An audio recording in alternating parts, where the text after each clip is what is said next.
Greatest of all time o GOAT. Yan ang salitang pilit na pinagtatalunan sa mundo ng basketball na hanggang sa ngayon ay wala pa rin nananalo sa debate na yan na walang dulo.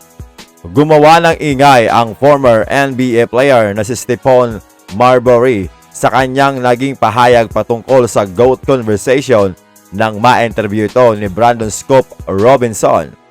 Sa kanyang naging pahayag, kailangan muna ni LeBron James na lampasan si Kobe Bryant bago siya makaabot sa level ni Michael Jordan. Ayon kay Marbury, si LeBron daw ay isang magaling na player, amazing player, pero kung sasabihin daw na mas magaling kay Jordan, ay ibang usapan na daw mga amigo. Hindi man lang daw ito kapareho dahil talagang iba daw itong si LeBron James. At hindi na daw kailangan magpaliwanag pa.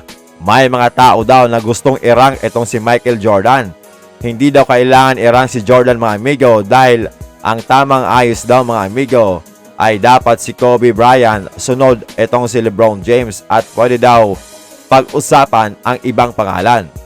So meaning, gustong sabihin ni Marbury mga amigo na walang papantay o tatapat dito kay Michael Jordan, hindi na ito matitinag sa taas ayon yan sa paniniwala ni Stephon Marbury. Ano ang masasabi niyo mga amigo? May point ba ang sinasabing ito o opinion na to ni Stephon Marbury? Bukod pa doon mga amigo, sinabi din ni Stephon Marbury na hindi daw dapat si LeBron ang MVP sa katapos lamang na Paris Olympics. Dapat daw ay itong si Stephen Curry ang nanalo ng MVP.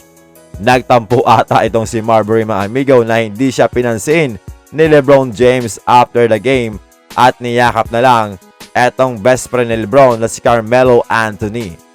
Nang matanong si Marbury nitong si Scoop B Robinson patungkol dito ay sinabi nito na hindi daw siya nakita ni LeBron James. Si Marbury mga amigo at itong si LeBron James ay nagkasama na sa Team USA noong 2004 kung saan nanalo lamang sila ng bronze. Speaking of GOAT, ayon naman dito sa Panathinaikos president na si Dimitris Giannakopoulos na si Nikola Jokic ang best player sunod kay Michael Jordan. Ano ang masasabi niyo mga amigo sa naging pahayag na ito?